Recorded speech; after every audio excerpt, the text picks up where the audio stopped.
Well, we've been friends for a long time, and I really value our friendship, and I'm happy that you're doing this. Yeah, I'm pleased. I wouldn't miss this for the world.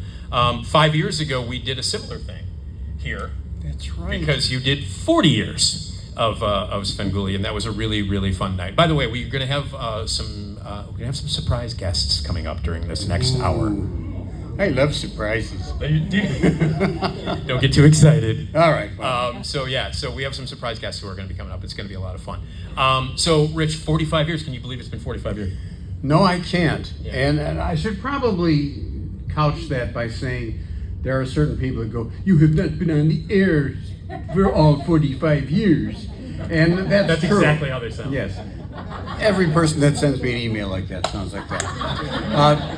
The thing is, after I left WFLD, even during the time I did not have a Svengoolie show, people still wanted me to do appearances. So I'd do public appearances, I'd appear in different media, radio and TV. So I was still being the character. So that's why we say that it's 45 years, because since I started in 1979, right, there hasn't been a time when I didn't dress up in this fine raiment and go out all the time to visit with our people. Well, that fine raiment actually changed over the years, because you looked different in 1979. Yes, I was much thinner. That's the other thing. I get these, "You have really gained weight." It's like, but that's the voice of the comic book guy, and he's fat. well, I don't want to say anything. Okay. I don't cause problems with people. Originally, this mustache was a crepe hair mustache, a fake hair mustache, which I stuck on with the spirit gum. Yeah. And the problem with that was, along the way, my dentist kept saying, "Boy, you're having problems with your gums. What are you doing?" And we were trying to finally figured out, because it took so much spirit gum to stick it on in order to keep it on under the hot lights. It was leaking into my mouth, and it's really nasty stuff. So, being a big fan of Groucho Marx, and all the years that he painted on a mustache, I thought, if it's good enough for Groucho, it's good enough for me. I never heard the spirit gum story before. Oh, yeah. We like to call it the spirit gum story. Oh, is that what you like to It's a good name for it. It's very... Well, I thought we connected. Wow, okay. So, yes. Well, let's go back to how it all started, shall yes. we? The character of Svengoolie. Because you originally, when you started this character, he was the son of Svengoolie. Right, yes. And the original Svengoolie was an amazing guy. Yes. Named Jerry G. Bishop. Yeah. That's the one thing I always make sure people know is that when I sign autographs, I sign them Svengoolie Rich Coes in deference to him, because he was Svengoolie. And what happened was, I loved when he worked in radio and TV. He started doing the voiceover stuff as Svengoolie, and he was just using jokes people sent in. So I sent him some jokes because I was such a fan. And eventually he realized that I was a broadcast student, and he said, "Can you write a specific thing about, say, one of the local commercials?" And, song parodies and things like that. And eventually he brought me in to work with him, which, it was like a dream come true. Then when his Svengoolie show was canceled from WFLD, he brought me with him when he went to WMAQ radio. And I was maybe 80% of the people he talked to on the phone, being different characters. And we had a great time. It was a lot of fun. Yeah. And then, we were out of there. Losing your job at a radio station? What? It's impossible. That happens? I've heard rumors, And, eventually then I ended up doing some freelance work. I worked with Dick Orkin, Chicken Man. I wrote episodes of the last group of Chicken Man things, which were called Chicken Man Returns for the Last Time Again. And I got to play some characters in it, and it was great. I really enjoyed it. So you were working with Jerry? Yeah. Now, we're going to get back to that story in a second, but as I said, we were going to have some surprise guests coming in, and we're going to get back to the origin story of how you became. We'll be back to that in a moment. That's but right. first, the spirit gum story. I'm not telling that again. I would like to welcome to the stage. Let's just have our first surprise guest. Ladies and gentlemen, Jordan Ladd is with us. Let's bring her up. Oh my gosh.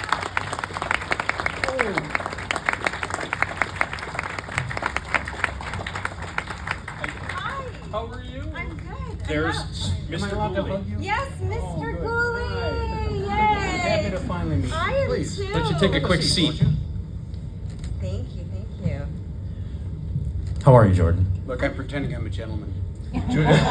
Jordan will be up here in a little over an hour or That's so. right. Oh, cool. For the Cabin Fever reunion, everybody. Excellent. Jordan is she's outstanding. And I just met her Yeah. yesterday. Yes, You're yes. fabulous. Thank you. Yeah. We But you were wanted to meet sending Mr. messages Gooley. back and forth Yes. on Twitter a lot, and we were in touch. And when I found out she was coming here, I was so excited. And I told her, we'll finally get to meet in person. And you were so sweet. You said, my friends are going to be so jealous. I have so many Svengoolie super fans, and I'm like, do I call him Sven? And they were like, I'd go with Mr. Gooley. Please call me Sven. Okay.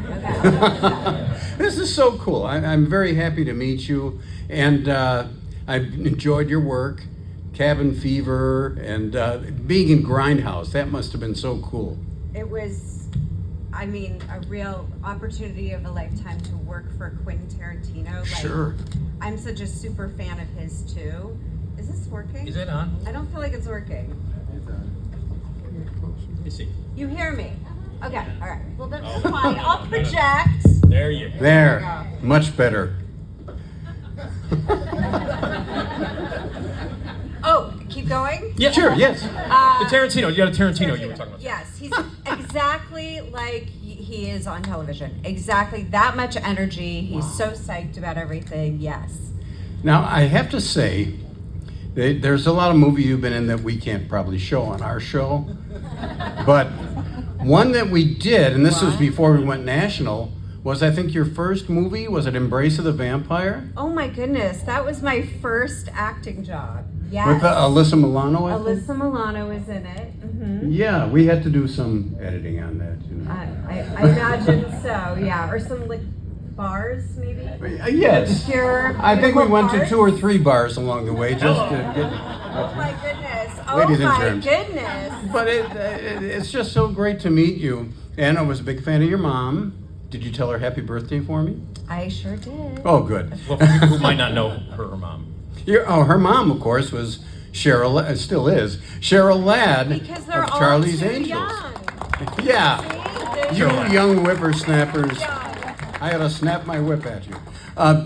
And you played her character on Charlie's Angels as a child, right? I did. I think I was maybe 3 years old. I have no memory of it. Oh, really? But yeah, Really? But I appear as her That's in a great. flashback. Oh, man. That's so cool. Yeah. And you do so many great things. It's just so nice to meet you and to have you visit here. It was nice of you to come in here. Oh my gosh, it's such an honor that you even know any of the pictures I've been in. And like, I couldn't believe it when he started following me. I was like, oh my God. I'm following you on Oh. Twitter. Yes. Wait. Not like not home or anything. Oh my gosh. Oh He's my been known to do that. So You know that car that was parked on the block the other night? No, that's great. I'm hoping we'll catch you tomorrow maybe and do a quick thing for our I show. would love that. Yeah. That's excellent. Yeah. Jordan Ladd, everybody. Thank you so much. You can hit me with a chicken if you want.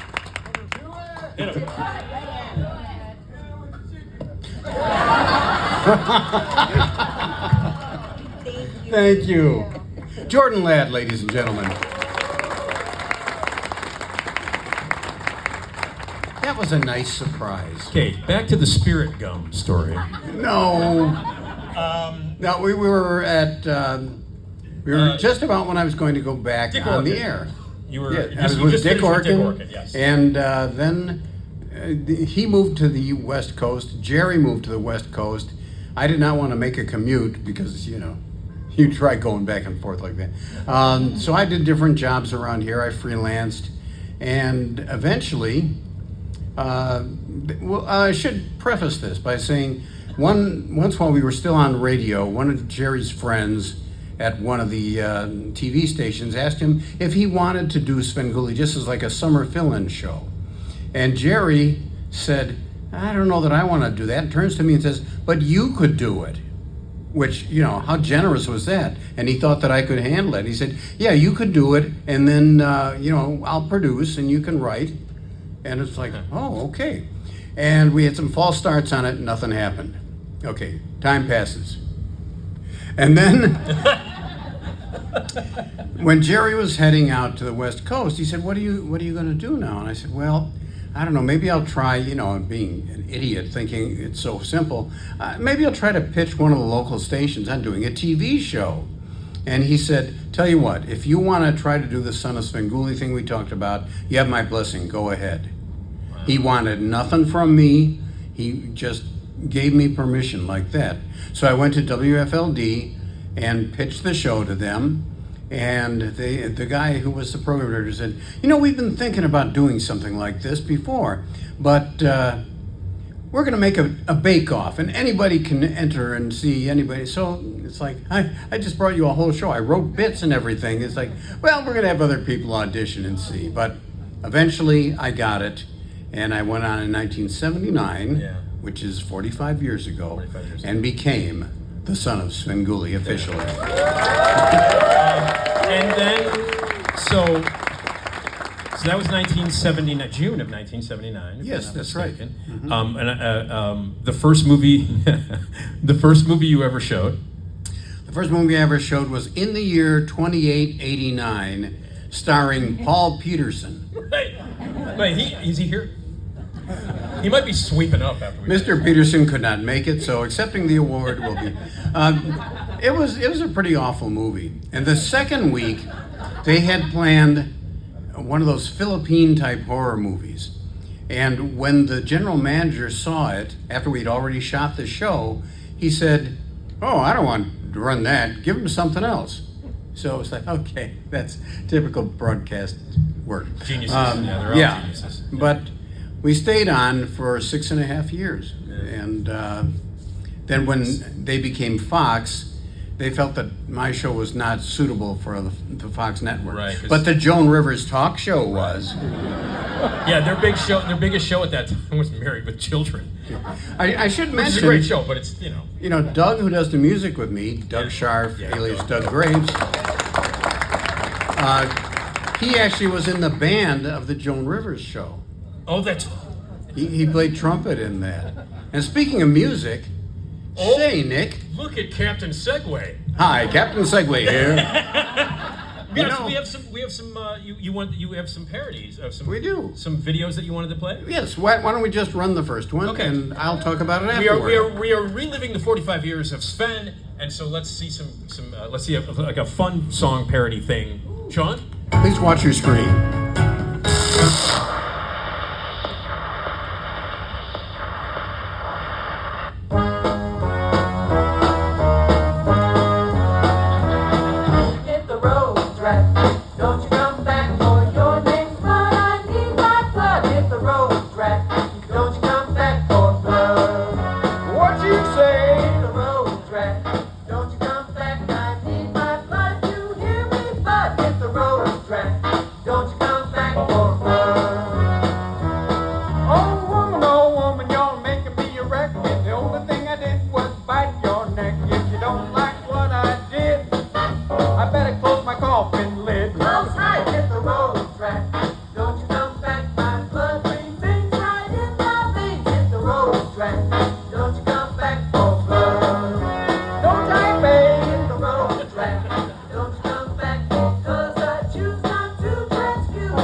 I have to mention the songs that we brought to show you today are ones that we can no longer show. The reason being, when we were local, our management felt, we could do any songs whatsoever. But when we went national, they were a little worried that we didn't have rights to the songs.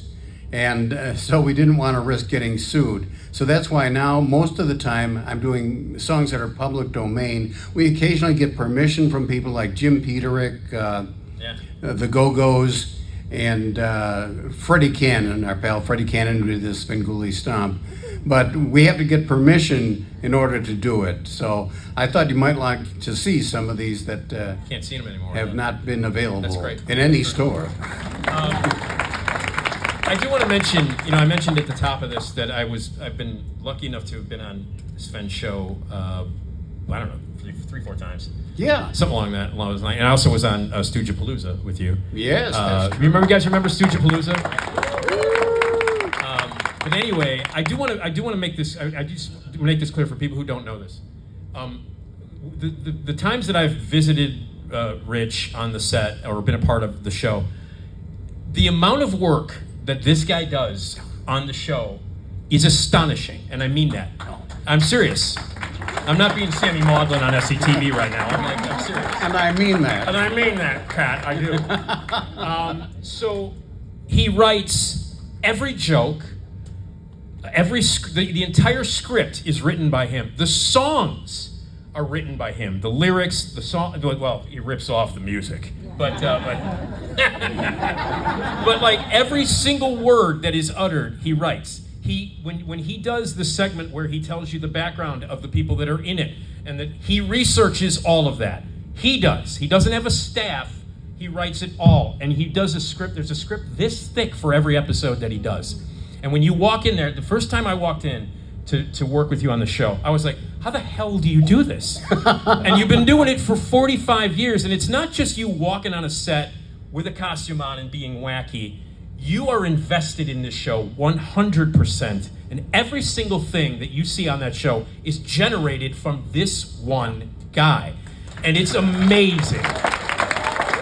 Thank you. I just want to make sure that people know that, Rich, because like the credits roll by at the end, it says written by Man in Hat and all that stuff. But the amount of work that you do, and you're in control of the whole thing. You do unbelievable work, and anybody who's ever done any kind of writing or performing or anything, I'm in awe of what you do, and I just wanted everybody to know the amount of work you do on every single episode. A lot of people think that TV shows have huge staffs, and they think that I have Buddy and Sally in the back room writing my jokes. Hey, Rob. Another one that's too old. Google it. And we have a very small staff. There's myself. There's my executive producer, Jim Roach. There's our director and chief editor, Chris Faulkner. And then we have an audio guy for when we shoot the show, and we have a floor manager, and that's it. This is a national show, and that's the number of people who are working on it. And I couldn't be working with better people. They all love the show. They're as dedicated to it as I am. And quite honestly, I've said this before, I would not still be doing it without these guys. Yeah. And he's going to continue to do it. There's all these rumors about you, retiring. It's not just that. People are putting, every few months, it's like, oh, he had another heart attack. Now, I've had a couple of heart attacks. I had a very severe cardiac arrest, even. I'm sorry, I'm laughing. But I'm still... Stop that! But invariably, somebody would, and I'll get these emails saying, I hope you recover quickly. And I'm like, recover what? Your sofa or something? Yeah. And it's amazing to me. And then, I've stated over and over again, I will retire if I'm physically unable to do it because of health, or if I'm not having fun anymore. Otherwise, you're stuck with me. Right. And clearly, Rich, everybody, look at the size of the people, the size of the crowd in here. People want you to keep doing it, forever. So. And that means a lot to me. I've always said one of the reasons I'm still doing it is because when I do appearances like this, people come up to me and they thank me for doing it and for still doing it, and they tell me how important it's been in their lives, which is amazing to me and so flattering. Well, You know, just an example of that was Jordan, who was up here saying, Yeah. "Oh, my friends were jealous, and you better call Yeah. him Mr. Goolie." So, I want to get into some of the other things. Let's show another parody. Yes. Another How song. would you like to see another You want to song? see another song? I'm Casey Kasem, and now let's see what's number 1 on the charts.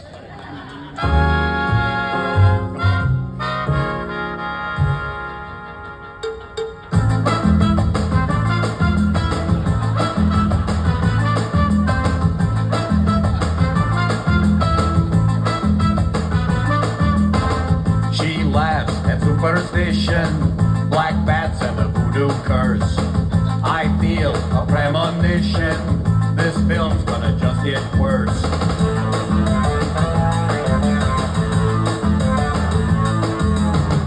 She got herself a castle, made a deal in the candlelight. She got into a hassle, she might just die of fright.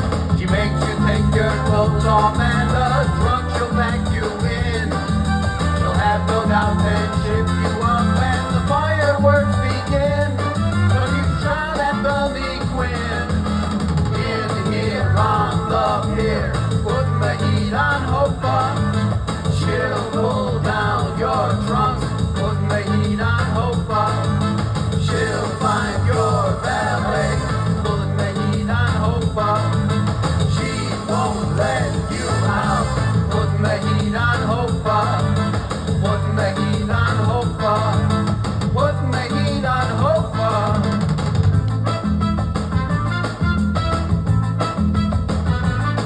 That's wild.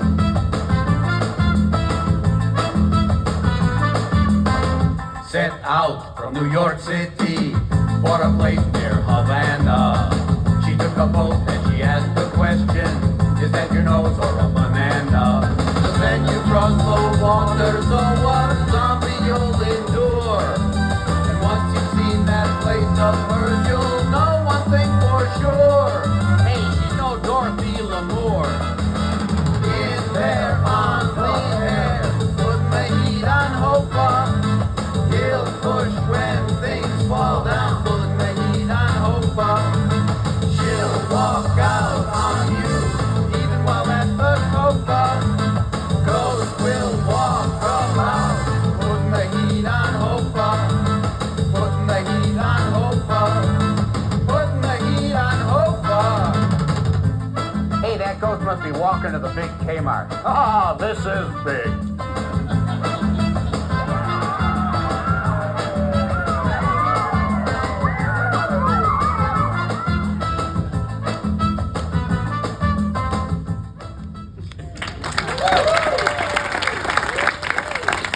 One thing I need to explain about that, at the time that we recorded this, Bob Hope was doing these commercials for Kmart, in which he was pitching how great it was. And at the end of it, I think he's sitting in a diner, and he says something, hey, I better get there right away. And they actually sped it up like we did there with him racing through the thing. And the waitress did like a take. So that kind of explains it. Not much, but Fantastic. Doug is in that, obviously. Doug now, you've Sharp. known Doug for... since high school. school, yeah. We were in bands together in high school. He's been pretty much in any shows that I've done. And we're real good friends. And now, when you see the saxophonist Anita Exorcist on our show, that's his daughter, Natalie. So the talent runs in the family, obviously. Can we talk a little bit about how you transitioned from son of Svengoolie to Svengoolie? Yeah, Neil Sabin, the genius who was behind MeTV, started the U, as it was called, and he changed what was a lot of brokered Spanish programming to true independent. And I was the first talent that he hired, and he had asked me, do you mind doing that character again? And I said, no, because again, I knew how much it means to people. And right before I was going to start, Jerry G. Bishop came into town and we were visiting, and I mentioned to him, yeah, I'm going to be doing this, and I'm wondering if I should shorten the name or, call it something else. And he said to me, again, being so generous, Look, you're all grown up, just be Svengoolie. And we started on WCIU New Year's Eve 1994 going into 1995. And first we're on the local station, WCIU, and then Neil decided we should be on the MeTV network, and we're on all over the country now. Jerry G. Bishop, man. Incredible, right? Yeah, you're all grown up, just be Svengoolie. Yeah, that's amazing. And he never wanted anything from me. I do know that he was proud of what I did. Yeah. And, he's gone now, but he meant the world to me, and I owe all this to him. It's incredible to have a mentor in the business. Definitely so, and especially somebody like that that's so generous. No, it's incredible. I can speak from personal experience, actually. So, hey, well, we're talking about surprises, right? Why, yes. What? Do you have another? I have another one just specifically for you. This guy is one of my favorite actors and one of my favorite people, and I just had him on my. I recorded on my podcast a little while ago, a couple of weeks ago, and he is here. He is part of a trio of brothers who are here. His brother Ivan and his brother Sam. They're going to be here tomorrow, but he's here right now to say hello to you, Ted Rainey, everybody.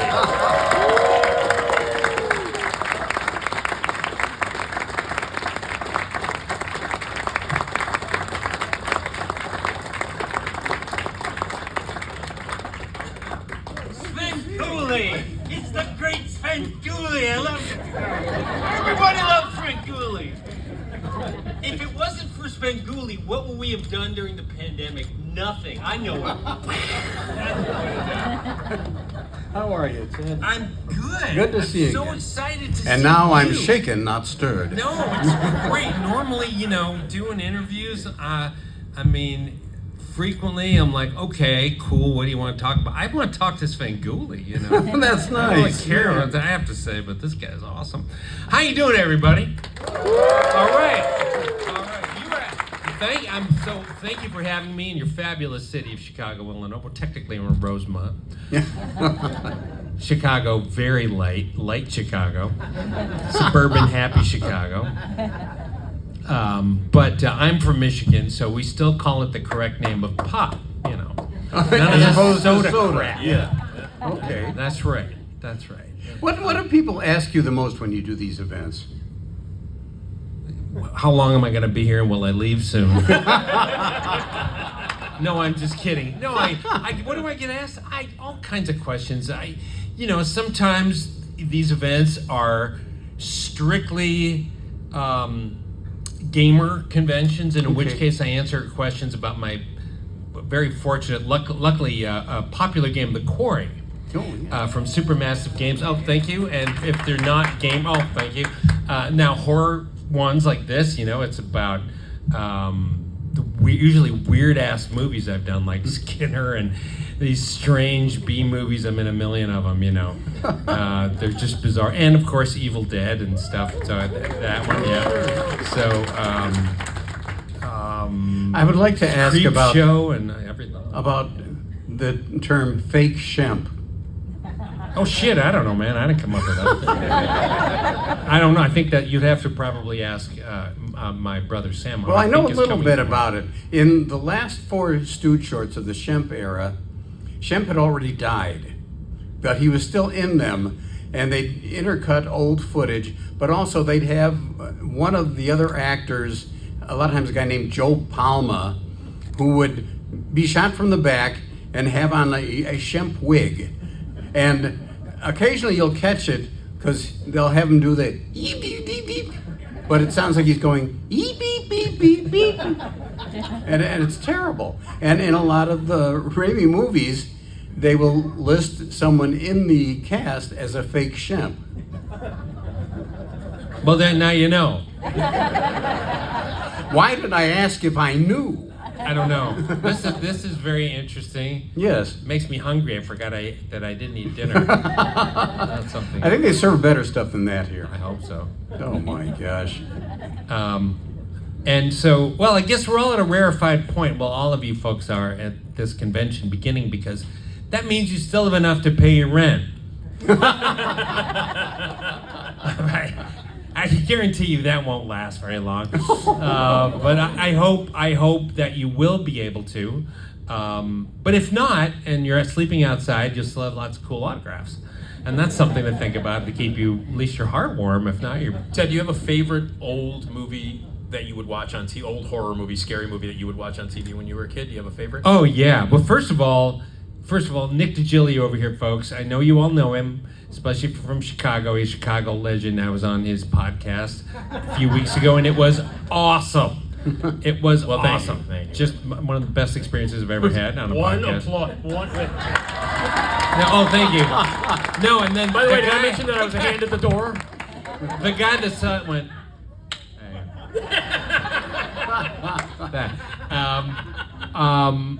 Yes, I think we talked about this a little bit. I don't know if there's one movie specifically that I saw that I went, okay, I love horror movies. It was just a combination of things, but primarily it was a radio show, believe it or not, and not an old-time radio show that you might find online on, say, like archive.org.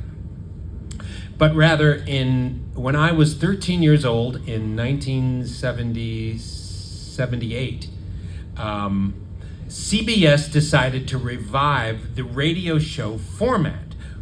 The last radio show went off the air roughly 1963 or 64. So it had been about 10 years.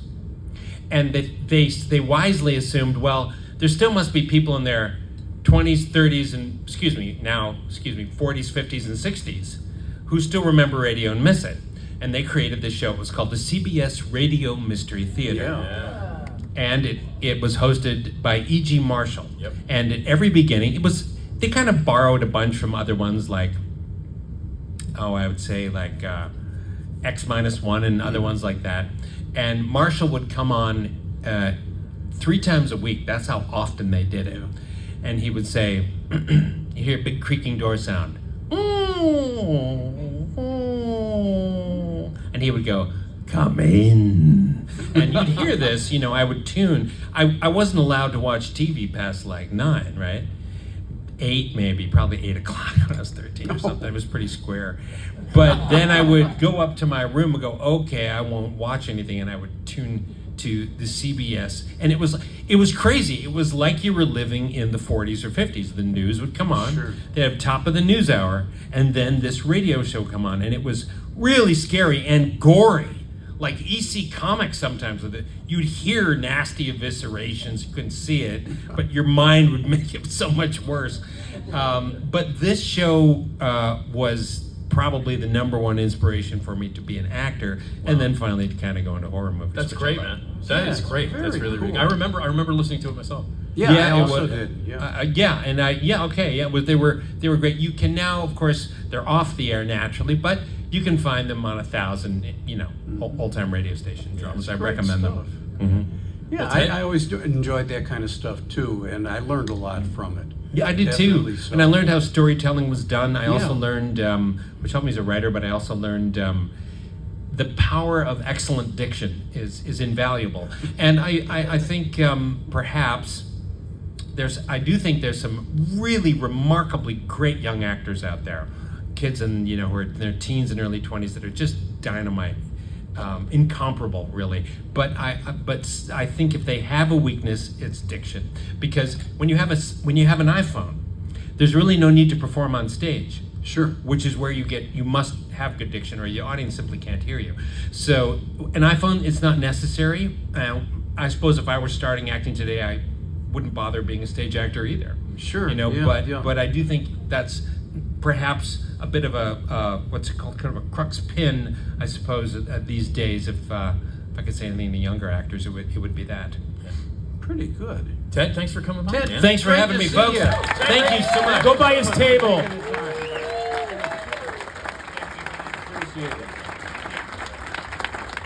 Ted Ramey, ladies Ramey. and gentlemen. He's outstanding. Go visit his table. His brother Ivan and his brother Sam are going to be here as well, and they got photo ops with all 3 of them. So you can get your picture taken with all 3 of those guys. And maybe one of you could be a fake Shemp. That's right. So, Shemp is my favorite stooge, as you know. oh, I'm a big fan of Shemp Yeah, too. he's my I know there are people who, if it isn't curly, they're like, oh, it's not curly. Yeah. And even worse is it's Joe Besser. Well, that's the not so hard. Oh my God. I remember when you hosted Stoogepalooza, which was a show that Rich would host. Yeah, where you would play. It was 3 hours, wasn't it? No, it was just 2. Oh, felt like 3. It's 2 hours. It's 2 hours. But you would do like themes. Yes. And my favorite was, "Oh no, it's a Joe," and you showed nothing but Joe. Yes. And people would get so pissed. They would. Anytime I showed a Joe Besser short, there was one guy who would email me, and it would be a long page, And and how all would it it- would what would it say, sound like? it would say, "No more Joe, no more Joe, no more Joe," an entire page of that. So I think he didn't like him or something. It was funny because you say, "Oh no, there was no. Oh no, it's a Joe" was one, Yeah. and the one that I was on, you were kind enough to show nothing but Shem, Yes. and it was in September, and it was called Shemptember. Yeah. And then you gave me a quiz, and I got every damn question wrong on the quiz. Yeah, we did almost 100 of those shows, and I had a different theme for every one of them. Now, some things in it were a stretch, but it was a lot of fun coming up with it. Great. And, you know, using all the different, there's 190 Stooge shorts, and we managed to show them all and even, you know, show some a couple times. And the other thing is that if you watch Sven on Saturday nights, he is preceded by the Three Stooges. And I'm followed by Batman and Star Trek, which leads me to our next Oh, song. look at Captain Segway again. You know, Captain Kirk, William Shatner, starred in a wonderful movie that we've shown called Kingdom of the Spiders. And if you thought you liked that, you're not going to after you see this. Is there a comedian alive who hasn't done a bit on the way William Shatner delivers his lines?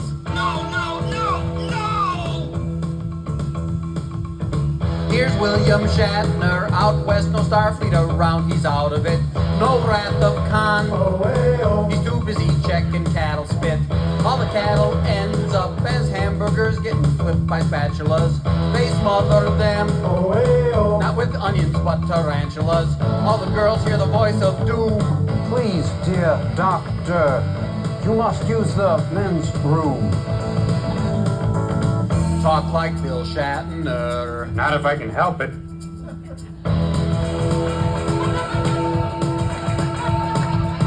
The gas station guy found a big surprise in a stack of Michelins. There's trouble caused by some small furry specimens from Spider Hill. Spiders killed, they're using beef as a fattener. When the cattle dies, we're talking like William Shatner. All the guys on the Enterprise here. Spider nibbles. My God, they're not tribbles. Talk like Bill Shatner. Dude, no way.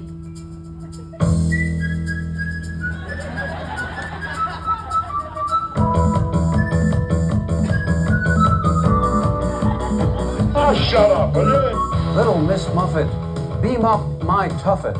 Along came a spider. What's with the outfit? Are you some kind of spaceman?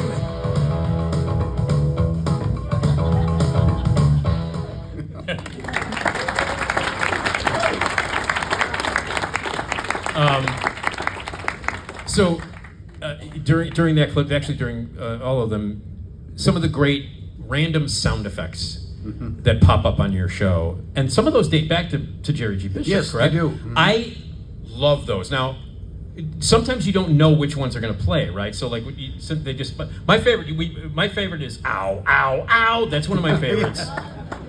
And I like the no. What's the Yes, no. Sorry. no, yeah, that one I like that one. There's so many of them that I love. Yeah. Let's talk about the origin of how that started, the dropping of the random sound effects, and I love when they drop. I can tell when they drop some that you're not expecting. Yes. which I love. Oh, sure. Yeah, tell us a little bit about that. Well, you know, those type things were very prevalent in radio. Obviously, you heard disc jockeys use them. Jerry was a master of that. He had two, at the time they were cartridges, that had nothing but yes answers on them and one that was no's. And, you know, if he wanted an answer to something, they'd just randomly hit one. And he'd get these little clips from TV shows, from commercials, from records, and even from some of the people he was on the radio with at stations. And I inherited them, and since then, we've added to them. We have, about 12 pages worth of them, and each section is like 99 different sounds.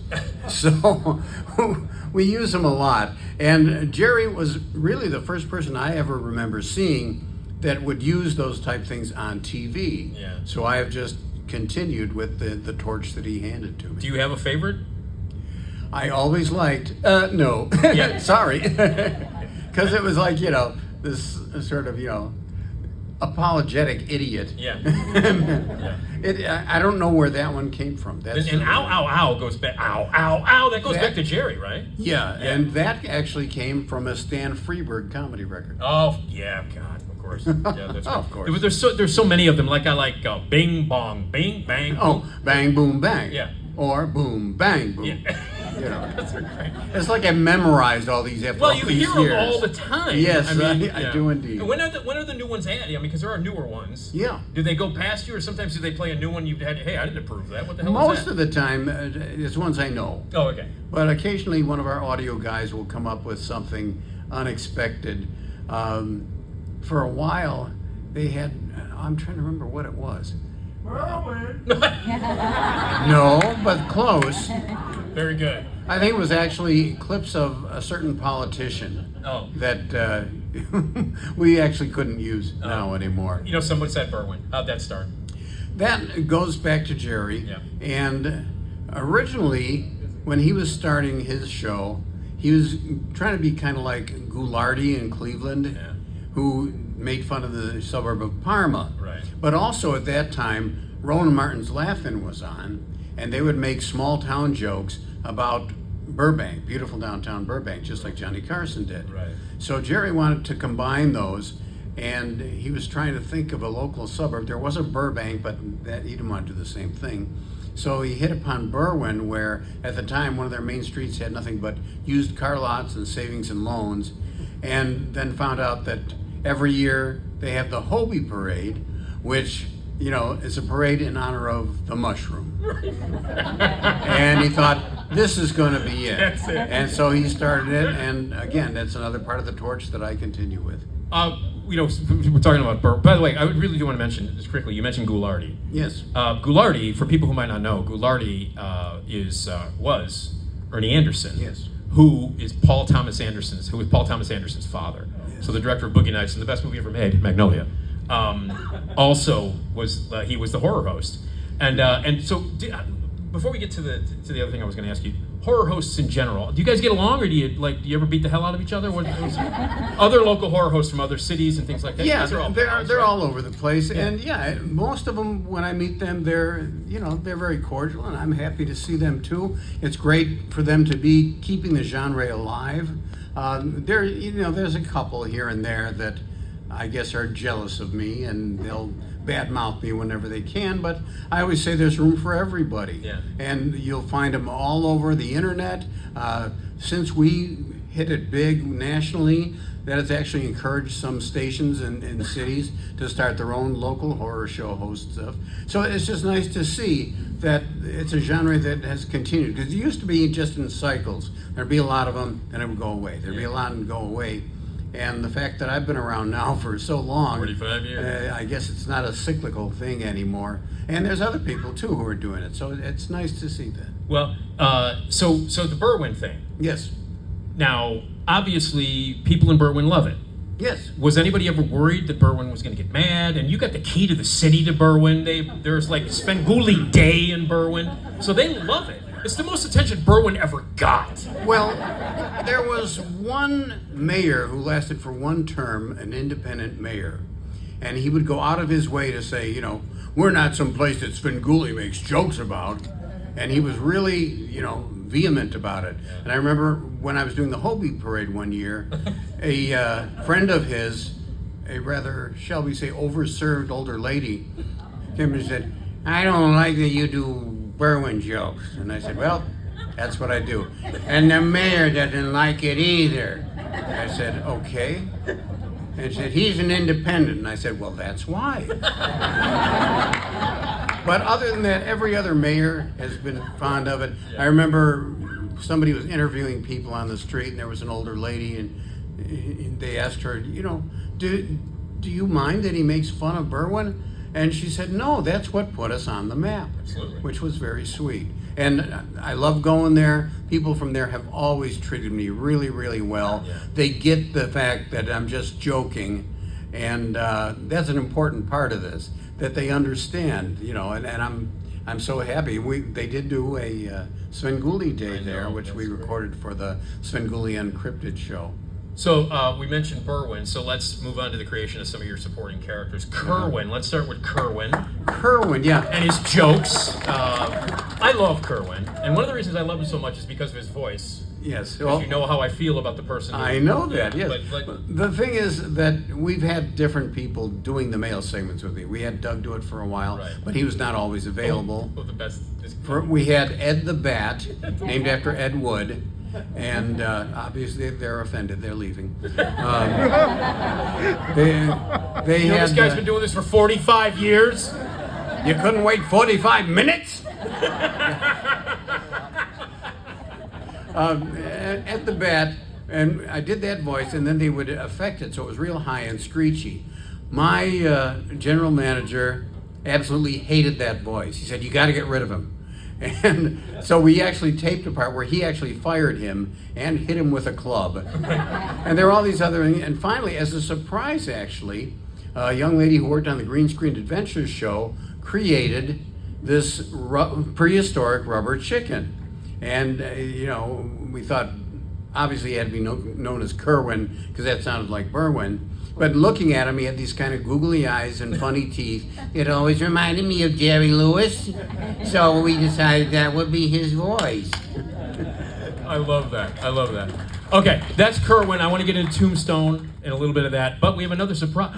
What the hell's going on? We have another surprise guest. Are there no limits? There are no limits. Well, in that You know, and case- those people who just left are going to be pissed. Okay. Well. Let's say hello to a tremendous actor who's been making some incredible movies over the years and who has starred in The Fog and Halloween 3, which will be screened in here, and Night of the Creeps. This guy is escaped from New York. I'll just go on if you want. He's one of my favorite people, one of the nicest guys that you will ever meet. Definitely so, and yeah. a fan of Svengoolie. Everybody, let's say on Tom Urban, everybody.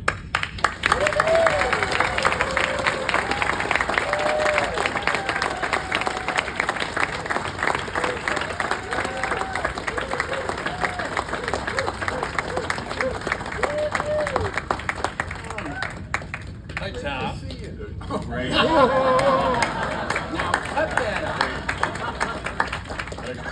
Great. Svengoolie. Oh, man. Oh my God, Have a it's seat, been please. so long since Yeah, I I've know, seen yeah. you. It's probably been, what, about 4 years, maybe? Maybe even longer. I'm not sure. Yeah, we've met before here at Flashback, and every time I've seen him, we've done little interviews, and he's always been so great and so much fun. Even once you sang for me the Silver Shamrock song, which meant a lot to me. I will sing it for you.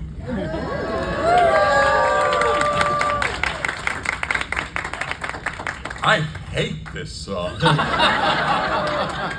We heard this song every scene we shot in Halloween 3. 3 more days till Halloween, Halloween, Halloween. 3 more days till Halloween, Silver Shamrock. When you know, Come on down, kids, get your masks. when you see the name Tommy Atkins on a movie, when you see your name on the credits, it's going to be good. That's usually the way. Definitely so, yeah. And, did you play Macbeth once? Did I who? Now, here's one of the things that's happened to me since the last time I saw the great Svengoolie was that my hearing in both ears went to Albuquerque without me. I can't hear. Okay, what I said was, can you hear it if I talk into the mic? Did you play Macbeth? Oh, I did. Oh my God, yeah, I did. I played that terrible role. Oh my God. You know, the best part of it, I played it in Pittsburgh. Macbeth, the Thane, and that Scottish play, as they say. Yeah. And I played it. My Lady Macbeth was Jean Smart, Oh, wow. one of the all-time great actresses. And I've often thought since then, did you see her on Hacks? Did you happen Oh, yes, to watch? yes. Oh, She's my unbelievable. God. She's great. It was the best role she ever had to play. I was after Lady Macbeth, but she was so wonderful on that. And I always thought afterwards, long before Hacks and everything, but when we finished the run, and it was good, but could have been great. It could have been great had I loved her more. If we had had a really strong physical attraction, it would have been better, because I think Macbeth is a great love story, in addition to being a terrible, terrible murdering play full of ghosts and zombies before they were fashionable. And last time I saw you, we were talking about how we couldn't find your action figure from Night of the Creeps. Yeah. I still have not found one. Oh, really? Come Yeah. on, get out. I can't help it. Has anybody seen any in the vendor room? I'll get Don't answer all at once. you one. I'll get you one. You'll get him one? I'll get you That's one. so nice. They come out with a Night of the Creeps. They came out with the exact same guy in different clothes for Halloween 3. Yeah. He became Dr. Chalice. You know, they recycle things. There's nothing wrong with that. Oh my God! And you always have been so nice when I see you. I remember you saying that your sister watches me too. Oh, my darling sister Cheryl Jean. She's we're all old now.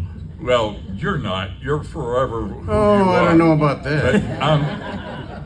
I'm 85. My sister's about 78, 79, somewhere in there.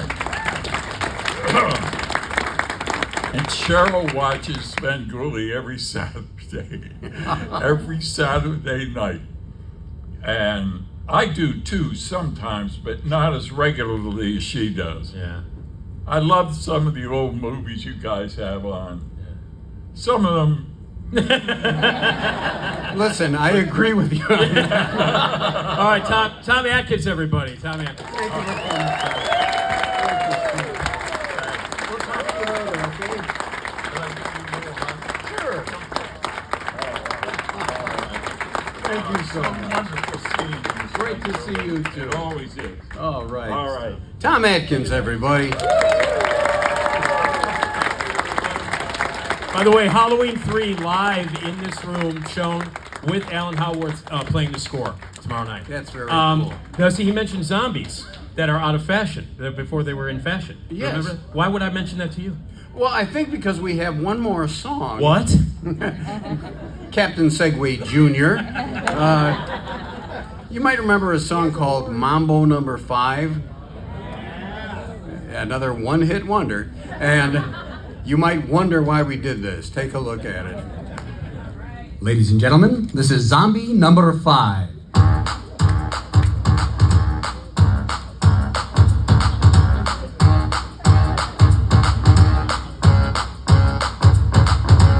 One, two, three, four, five. It's the time of year when dead folks come alive. Due to blood and gore, call the coroner. The girls wanna hang around, but I really don't want to. Mr. Zombies that rise this week.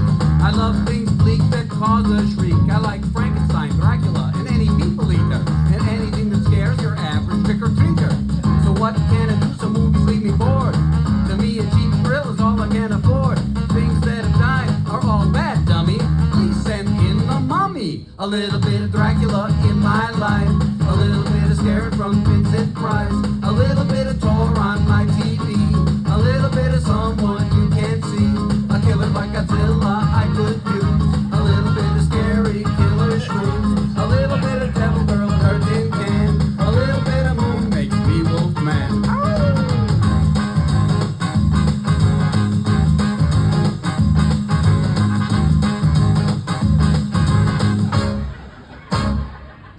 Jump up and down and pop out of the ground. Put your head on a tray, let your hand crawl around. Take one step left and one step right, but don't step out on a moonlit night. Have a hand grab once and a hand grab twice, and if it looks like this, say, Yeah, that's a little right. bit of Dracula in my life, a little bit of scaring from Vincent Price, a little Boris Karloff in between, a little Michael Myers on Halloween, a little bit of cheap special effects, a little bit of vampires on your necks, a little Black Lagoon and Vivian, a little bit of moon makes me Wolfman. Wow!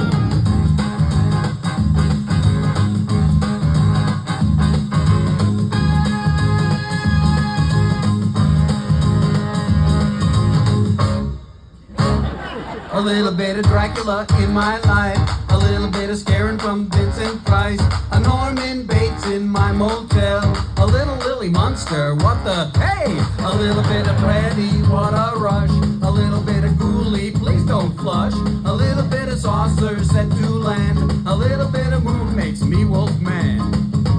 I do all do, call in blood from a ghoul like you. You can't run to Mr. Hyde. You and me like our zombies fried.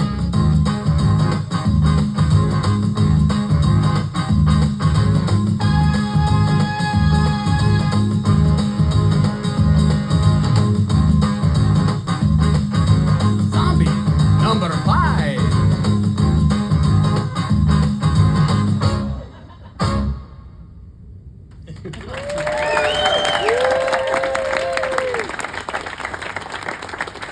Those were all people who worked with us at WCIU. The blonde lady is Valerie Makita, who now is on the West Coast and an actress. No. Very cool. Those are really great. I do want to mention. I mentioned. I teased Tombstone, which I don't want to do. Oh, yeah. I love Tombstone. He's one of my favorite characters on Tombstone. Back on Jerry's show, he had a female skull that had green hair and was patterned after Flip Wilson's Geraldine. And she was called, yes, thank you. She was called Zelda. So when we started, we wanted to do something different. So we decided we'd have a relative of hers. So we had the skull with the big red mustache, and at the time a big cigar, which we got rid of because when his mouth would move, it would always fall out. But he was actually inspired by, and you'll have to Google this one too, the character comedian Raymond J. Johnson Jr., who always said, "You can call me Ray, or you can call me Jay, or you can call me Johnny." So we did the same thing with Tombstone, and he had a thing like, "You can call me Z, or you can call me T, or you can," and his voice was kind of based on that. And now we don't do that because, like many of you, nobody would know what it was. He was on the Gong Show at one time. Yes, if you remember yes, he correctly. was. And it's funny. And again, what I just want to emphasize that Tombstone and Kerwin and all that stuff, he does all the voices, everything. Again, everything. So we're at 45 years now, and I wanted to close out with what is next for you. You mentioned that you're going to continue doing it as long as you can, for as long as anybody wants you. But what do we got? Is there anything that we're looking forward to in the future besides the photo ops tomorrow, the autograph sessions, and the costume contest at 5:00, which is always the highlight of the weekend for me. Sure, it's one of my favorite things to do. So what's coming? What's next for Rich Coase as Svengoolie? I'm going to go home tonight and get some sleep. But besides that, we're going to try to get out, outside of the Chicago area, maybe for some appearances. There's the chance that I'm going to be on Joe Bob Briggs' Drive-In Jamboree this year. And we might be, this is not definite yet, we might be at the Busch Gardens in Tampa. Wow. So, but then we'll be doing the usual stuff we do, the famous Nightmare on Chicago Street in Elgin. We'll be at the Volo Auto Museum for our usual pre-Halloween visit. We'll still be on next year. We're already planning the movies, and we're getting in some that I've always wanted to run that we've never run before. So at least I'm crossing my fingers on it. They're still trying to make the deals. But like I said, I'm going to keep doing this. Yeah. And a big part of the reason is because of you guys. And I thank you so much for your support all these years and for, sticking with me. To close out, I just want and I think I speak for everybody. I think you're a national treasure, Rich. I really do. And no, I'm serious. Most people hope I would be a buried treasure by now. I set him up, you tee him off. That's Hey, how I'll it tell works. you. Yeah. I'll tell you, that's right. Hey, ladies and gentlemen, that's wild. Here's Joey Heatherton. Google it. I personally just want to say thank you because every Saturday night, if I'm not watching it, I DVR it and I watch it every week, and I've seen every one of the movies 900 times, and I don't care. And I watch them over and over and over again. And there are certain movies that I love that you show. Again, some of the fan favorites really quickly. Abbott and Costello, right? Meet Frankenstein. That's one of the fan. That's coming up this fall. That coming up this fall. Goes. That a boy, Luther. Goes to Mr. Chicken. Sure. Those are some of the favorites. But I love it and I know sometimes it's hard to get the rights back. When you show the Hammer stuff, I mean, Peter Cushing is a personal, like, my hero. Oh yeah. And when you show the Hammer stuff, I love it, and you have a great time when you do it. And Sure. But anything you show, I don't care what it is. Tomorrow, Cult of the Cobra. Cult of the Cobra. At 7:00, but you'll be here. And so will you. DVR. But I just want to say, we all say thank you for 45 years, Rich. And I want another 45. Rich goes, Svengoolie, everybody. And, we need to clear out the room, and Rich is going to exit that way. He's going to exit that way. But thank you guys very much. Thank you all.